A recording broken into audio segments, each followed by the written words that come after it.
Yeah, so the actors have joined the writers on strike against the AMPTP, which is basically the studios, the money people. So everybody's striking as the money people. There might also be another strike that just happens out of coincidence, but will also affect this, which is the Teamsters, the drivers, which is a huge part of the Hollywood industry. Might also end up being on strike because they have beef with UPS and they have a problem with yellow freight right now. So there might be three of the major unions that work in Hollywood on strike at the same time, mostly against the AMPTP, the studios, the money people. Yeah, and so I've seen a bunch of YouTube videos explaining the nuances of why it's not as simple as rich actors and writers are asking for more money, and that's kind of ridiculous. I don't really need to go into that other than to say most of the people in these unions that are striking are not the rich named actors that you see on TV.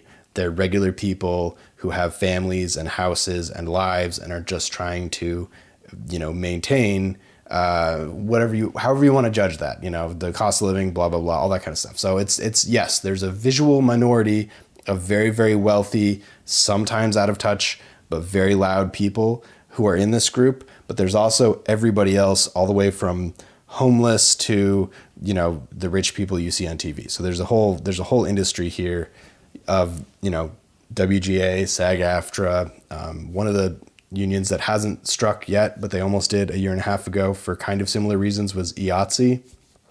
They ended up not striking and took a really gross deal that made the president look kind of like a wang. So I could see if things keep escalating that they would actually strike too, because the deal they got a couple of years ago was just pretty gross. And then I also, the Teamsters, who are famously a very well structured union who tend to have a lot of power, especially in Hollywood, because if there's no way to move your equipment, you're screwed. So it's basically everybody against the studios, which are the money people. And so you have a situation where who's right? Well, it's everybody but the studios, the money people. That's really what it is. Because everybody else is trying to survive, trying to exist. They're asking for better payment, better wages, better wage structures for new things. And they also have this thing against AI. It's really gross that AI could write a screenplay instead of a writer. It's absolutely horrifying that AI, you could just scan an actor and then use AI to recreate that actor, someone's actual likeness, a human being's actual likeness, and not have to pay the human being for it. Oh my God, that's gross. So I get why actors are not on board for AI. As a writer, I was never on board for AI. In the script writing world, it's gross. On top of that, yeah. So what product? I guess what is the squabble? What is the product? I think the studios and the richest people on earth, the wealthy people, would argue that the product is the stock value, because stock value means happy shareholders, means bonuses. That's not everybody's lived existence. That's a tiny sliver of the minority's point of view, because it's crazy. Hollywood's product is movies and television. Regular human beings take time from their lives, spend their own money, having worked regular human being jobs to watch movies and television. Therefore, the product is movies and television. Right now, because there's no writers and now there's no actors, there will be no movies and television. There will be a moment where no more movies are being made and no more television is being made, and it's going to happen about September, October. I've seen rumors that I don't really want to get into, that the studios are just planning on waiting for the writers and the actors to start panicking when they can't start paying their bills and have to take a bad deal September, October, because everybody that's not in the industry is going to be upset that there's no more movies and television. And then, the writers and actors are going to be upset because they don't have any money, therefore take a crap deal from the studios, because the studios are motivated by money and nothing else. It's sort of the cruelty that is capitalism, in that, especially publicly traded companies, the thing that they care about, an exclusion of everything else, because it's capitalism, is money, is more money than yesterday. Whereas an artistic endeavor, that is Hollywood. Hollywood is also, a capitalist endeavor, but the artists involved, so basically everybody but the studios, it's an artistic endeavor. It's an entertainment endeavor. It's nice to get paid, but that's not why they're doing it specifically. So Yeah, the argument that, these people are striking for the wrong reasons and they should just get back to work and, like what they have. If this continues the way it happens, which is why they've struck in the first place, there will be no more writers, there will be no more actors. That's the issue. And so therefore there will either be no entertainment industry, no more movies and television, or more likely it will all be AI created and it will be a soup of nightmares. And I don't want that. I think most people would not want that. So, yeah. Here's where I'm at with that. I'm getting riled up. I can feel the blood pressure starting to make my temple throb. Cuba. I think Cuba is a good example. A good example of Cuba in the 50s and 60s sort of got, basically shut into their own little thing. And so they couldn't import cars, and they had no access to, first world healthcare. So they had to make their own industries. And so basically Cuba, every car in Cuba until whenever that stopped, 2012 or whatever, that's not the right number. Every car was from the 1950s. And so in 2007, they were still driving cars from the 1950s and they were still running. Arguably, they were probably running better than American cars were in 2007, let's be honest.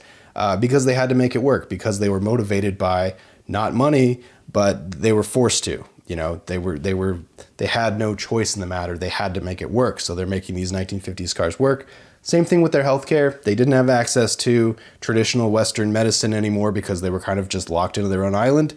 So they made a completely different healthcare system that is constantly studied and compared to more traditional Western healthcare systems. And most of the time, definitely financially, but also culturally and outcomes, tends to do better, especially when you come to like America, which is not that far away from Cuba, where the healthcare is expensive and a nightmare. So yeah, talking about writers specifically for the moment, writers tend to be inherently smart because it's hard to write and it's hard to stay in the business if you're not smart. So writers tend to be very smart. They're also motivated. They're also very experienced in, writing. And so they're creative. They do this kind of thing. You can also extrapolate that to actors and everybody else that would be striking. But my point is, if writers are motivated by the studios not paying them, because the studios are basically just the money people, and so they're motivated and they're pressured and they're bullied long enough, they're going to find a way to make a system work for them that doesn't involve the studios. And so this is the real risk the studios, I feel like, are just willfully ignoring. And that's what happens when you're the wealthiest people on earth, surrounded by yes men, and you forget that regular people, when they're hungry, will want to eat anything. Writers are going to find a way to work without having to deal with the studios. And it could go far enough if the studios allow it, by not agreeing and negotiating and coming back to the table, that the writers can make an entire society and an entire new Hollywood that doesn't involve the studios. I think that's a fantasy. I think that would, take a lot more than what's probably going to happen, because the studios are going to start panicking when the writers figure the first step of this process out. But writers are motivated. I would like a situation where the studios don't have total control of the situation, much like the 1950s when the government had to break up the studios because the studios owned production, and they had exclusive actor contracts, and they had theaters. And so they basically had their own independent monopolies. Each studio just had its own monopoly where it controlled everything. The government came in and said, you can't do that. That's anti-competitive. You have to abandon stuff. So they were not able to keep, holding actors on contract, which is awesome. And that's still, happening to this day. Actors can pretty much go wherever they want. But they also had to give up movie theaters because they figured out movie theaters were not as profitable as the production themselves. And so they had to sell off the movie theaters. Well, now we're in a situation with streaming where, yes, streaming doesn't control actors like the studios did in the 1950s. However, they have, control over production and control over distribution. And so in a different political climate, in a different moment in time, you could end up in a 50s situation where the government would say, what you're doing is anti-competitive. It's becoming a monopoly. You will have to sell off either the production or the distribution. I'm okay with that. I'm not a fan of anti-competitive monopoly stuff because it's worse for everybody. Doesn't seem like that's the moment in time we're in, but yes, I fear the studios have gravely misunderstood what they're doing by not trying to negotiate with people who are just asking to be treated like human beings. And if pushed far enough, especially the writers, because of how creative and intelligent they are, will be able to find a way to work outside of the studio system. And honestly, that's what I prefer, but that's just not the case of how, we're dealing with stuff, because it's really expensive still today to make film and television. And so there is a need for studios at the moment. The cost of production is going down, especially the cost of equipment is going down every day. So maybe we are at a convergent, at a inflection point, or how did Glass say, an infraction point. Maybe we are at the infraction point, and now studios have become irrelevant. I don't see it that way, especially for big blockbuster movies. But again, in the early 1900s, the car basically replaced the horse in America, and so it went from everybody, using horses and or just walking, to everybody having cars and horses being a niche thing. I could see studios going that way too, where the big blockbusters are always going to be the thing that exists, in the same way the Kentucky Derby exists every year, but everybody else is doing something else because, the horse people blew it. The studios blew it. They had their opportunity to stay relevant and stay a, positive contributor, a positive part of society, but instead they became so greedy and so insular that they forgot that at the end of the day, the product is not the shareholder and the stock price, it's making stuff. So, weird rant all over the place. I feel like I got it out this time. This is take like 5, but yeah, not a fan of the studios. Rich, out of touch people should not be deciding the fate for everybody. And I feel like that's relevant for every industry. So, I've heard the idea that, there's no such thing as a billionaire without sin. I buy into that idea more and more every day. So, good luck to everybody. Keep making stuff. I feel for the writers. I feel for the actors. I'm not part of any of these groups, but I'm definitely, I have many, many, many friends, acquaintances, classmates, etc. on the picket lines right now. And,